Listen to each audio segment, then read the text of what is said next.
1947 में जब भारत आजादी के लिए जागा तो हमारे देश को बहुत सारी चुनौतियों का सामना करना पड़ा। गरीबी, भूख और सब कुछ फिर से बनाने की जरूरत। फिर भी उन मुश्किल समय में भी कुछ दूरदर्शी लोगों ने क्षितिज से परे सपने देखने की हिम्मत की। उन्होंने अंतरिक्ष को एक लग्जरी नहीं बल्कि एक जरूरत के रूप में देखा। हमारे किसानों की मदद करने, हमारे गांवों को जोड़ने और हमारे बच्चों को शिक्षित करने का एक तरीका। दुनिया ने हम पर शक किया, हमें सिर्फ बैलगाड़ियों का देश समझा। कभी सोचा भी नहीं था कि हम एक दिन चंद्रमा और मंगल तक पहुंचेंगे। लेकिन हमारी भावना अटूट थी। हिम्मत और कुछ बेहतरीन दिमागों के साथ हमने सितारों के बीच अपनी किस्मत खुद लिखने की ठानी। यह आईएसआरओ, भारतीय अंतरिक्ष अनुसंधान संगठन की कहानी है। यह मामूली शुरुआत से असाधारण उपलब्धियों तक का सफर है। यह साबित करता है कि कोई भी सपना बहुत बड़ा नहीं होता अगर आपके पास उसे पूरा करने की हिम्मत हो। दृढ़ संकल्प के साथ सबसे मुश्किल चुनौतियों को भी पार किया जा सकता है। यह भारत की सच्ची आजादी की अनोखी कहानी है और यह सब एक ऐसे सपने से शुरू हुआ जिसने हमें सोने नहीं दिया। हर महान यात्रा को एक दूरदर्शी की जरूरत होती है। भारत के अंतरिक्ष कार्यक्रम के लिए वह डॉ विक्रम साराभाई थे। उनका मानना था कि उन्नत तकनीक वास्तविक समस्याओं को हल कर सकती है, लोगों को गरीबी और अज्ञानता से बाहर निकाल सकती है। एक छोटी टीम के साथ उन्होंने केरल के थुम्बा में एक चर्च में भारत का पहला अंतरिक्ष केंद्र स्थापित किया। चर्च उनका कंट्रोल रूम बन गया, पशु शेड उनकी वर्कशॉप।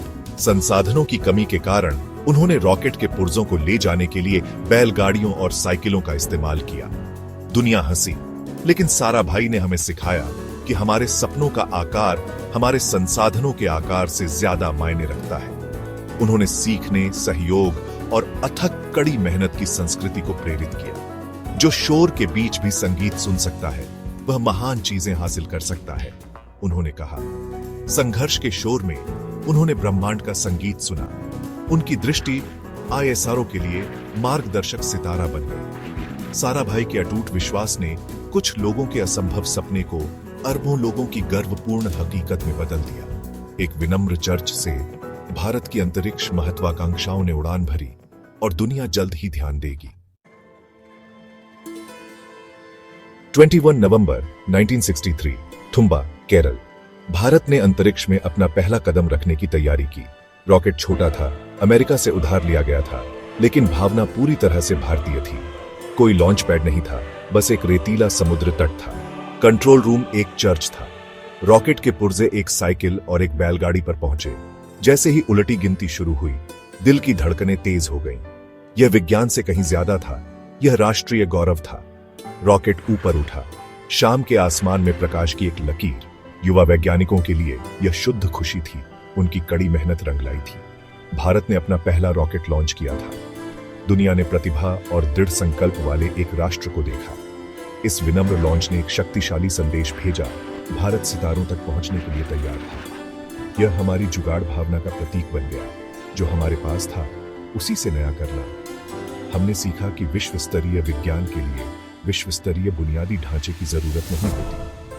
इसके लिए बस दूरदृष्टि, टीम वर्क और विश्वास की जरूरत होती है। उस साधारण शुरुआत से भारत की ब्रह्मांड की यात्रा वास्तव में शुरू हो गई थी। हमारे पहले रॉकेट के बाद अगला सपना अपना खुद का सैटेलाइट बनाना और लॉन्च करना था। आर्यभट्ट, प्राचीन भारतीय गणितज्ञ के नाम पर वह सपना बन गया। अस्थायी शेड में निर्मित हर हिस्से को सावधानी और गर्व के साथ बनाया गया था। 19 अप्रैल 1975 को आर्यभट्ट को एक सोवियत रॉकेट से लॉन्च किया गया था। भारत एक अंतरिक्ष यात्री राष्ट्र बन गया था। हालांकि एक बिजली की खराबी ने मिशन को छोटा कर दिया, लेकिन इसने साबित कर दिया कि हम परिष्कृत सैटेलाइट बना सकते हैं। आर्यभट्ट हमारे सैटेलाइट कार्यक्रम की नींव था और आत्मनिर्भरता का एक सबक था। हम अपने खुद के लॉन्च वाहन चाहते थे, दूसरों पर निर्भर नहीं रहना चाहते थे। इससे सैटेलाइट लॉन्च व्हीकल या SLV-3 के विकास का रास्ता खुला। आर्यभट्ट की सफलता अंतरिक्ष प्रौद्योगिकी में आत्मनिर्भरता की सीढ़ी थी। इसने एक नई आग जलाई, अंतरिक्ष में अपनी किस्मत पर महारत हासिल करने की। आत्मनिर्भरता की यात्रा वास्तव में शुरू हो गई थी। सपनों को औजारों की जरूरत होती है। आईएसआरओ के लिए वह औजार polar satellite launch vehicle PSLV बन गया। SLV-3 के बाद हमें भारी सैटेलाइट के लिए एक ज्यादा शक्तिशाली बहुमुखी रॉकेट की जरूरत थी। PSLV का विकास एक बहुत बड़ी छलांग थी जो चुनौतियों और असफलताओं से भरी थी। 1993 में पहली उड़ान विफल रही, लेकिन असफलता हमारा शिक्षक बन गई। हमने सीखा, सुधार किया और 1994 में PSLV के दोष रहित लॉन्च ने एक नए युग की शुरुआत की। भारत के पास अब एक विश्वसनीय लॉन्च वाहन था, अब दूसरों पर निर्भर नहीं था।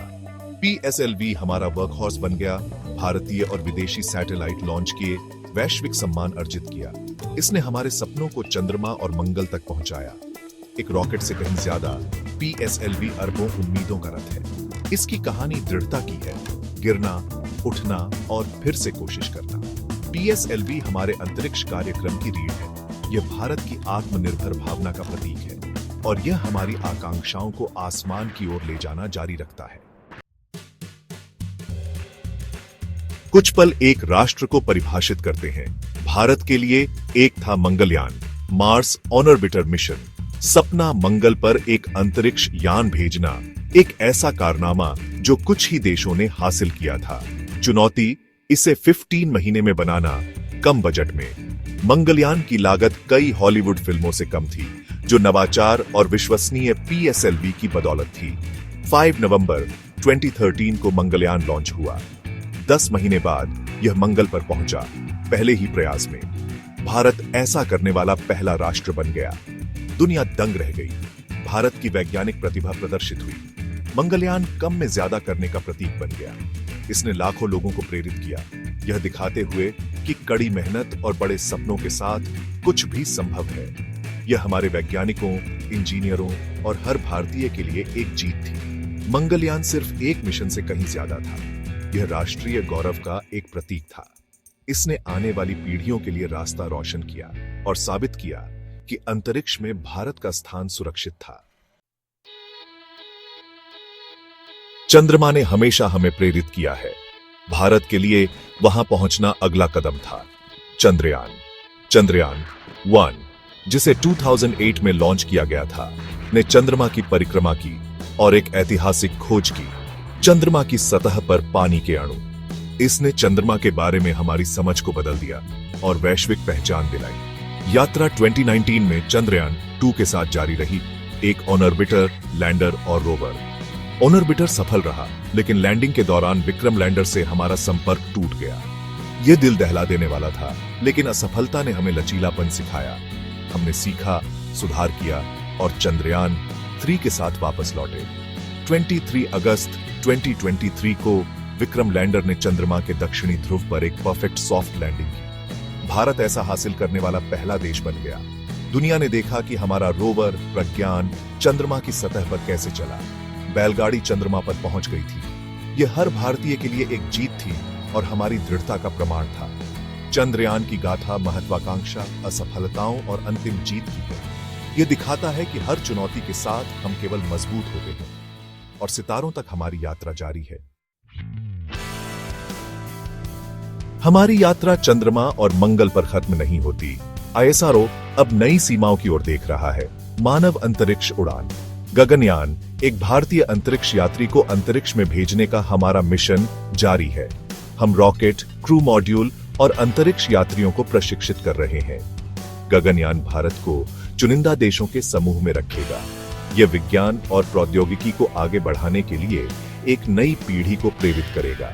लेकिन हमारे सपने इससे भी आगे जाते हैं। सूर्य, आदित्य, L1, शुक्र, शुक्रयान और भविष्य के भारतीय अंतरिक्ष स्टेशन के मिशन।